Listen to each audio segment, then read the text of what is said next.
So, you've done it. You've poured your heart and soul into your music, and it's finally ready for the world.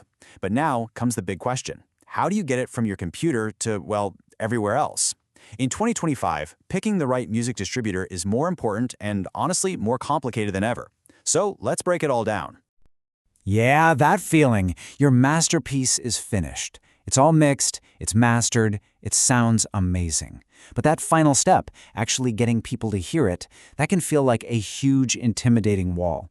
We're going to demystify that whole process. Okay, first things first, let's just get on the same page. What even is a music distributor? Think of them as the essential bridge between your music and the world's biggest streaming platforms. Their job is to get your tracks out there and get you paid. But as you're about to see, not all distributors are created equal, not by a long shot.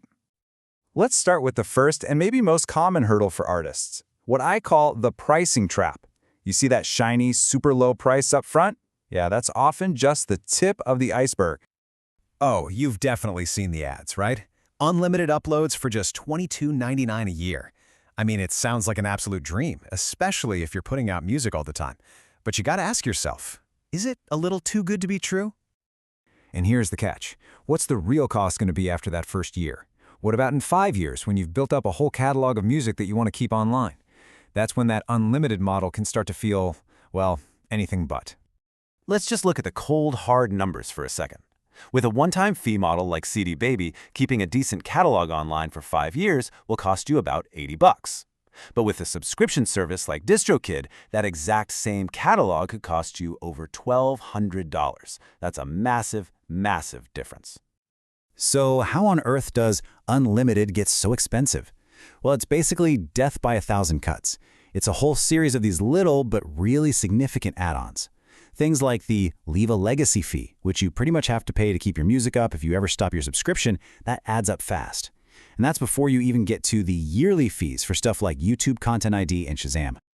But you know what? It's not just about the money. There is another hidden cost you absolutely need to know about: the rights and the control you might be giving up in the fine print. This is the contract trap. Just read this. This is a direct quote from a major distributor's terms of service, and it's a giant red flag. It literally means that if they even suspect you of something, like faking your streams, they can just keep your royalties. And the worst part? You have basically no way to fight it. And believe it or not, it doesn't stop there. A lot of these contracts also give the distributor the right to let other people remix your work without your permission. So platforms like Spotify could just let other users create new versions of your songs, and you wouldn't get any say in it at all. Your art, their control.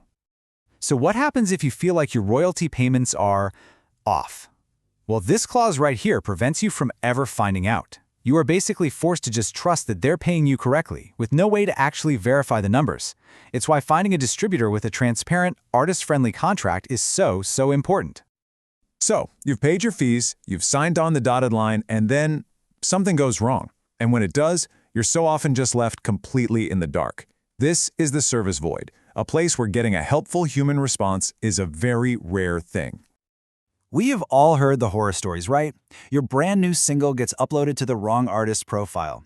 Your song gets taken down for no reason. You get stuck in an endless, frustrating loop with a customer service chatbot.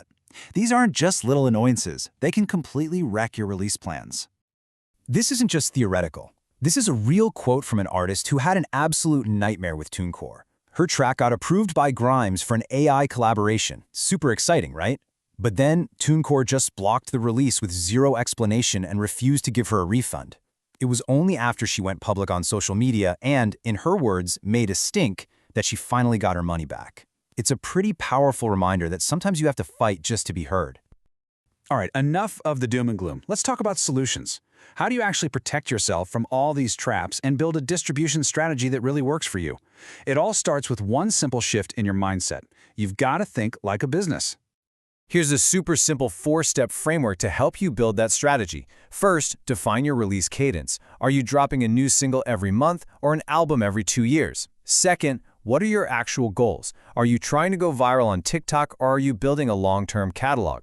Third, you've got to pay attention to the trends like user-generated content and AI. And finally, and this one is a big one, vet their customer support before you give them any money. So who should you actually choose in 2025? Well, it totally depends on your strategy. If you're dropping music all the time, a service like DistroKid or TuneCore might still make sense for you. If you're more of an album artist, CD Baby's pay-once model is a fantastic option. If you're all in on TikTok, you have to be looking at SoundOn.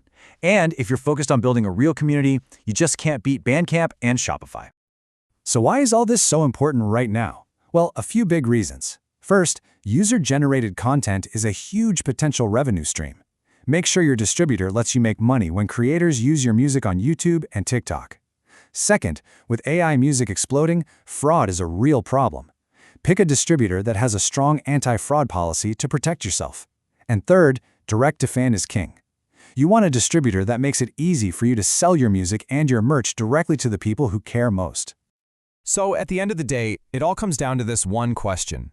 Is your distributor a true partner in your career, or are they just a pipeline? The choice you make is going to have a huge impact, so please choose wisely. Do your homework, ask the hard questions, and find a distributor that actually has your back.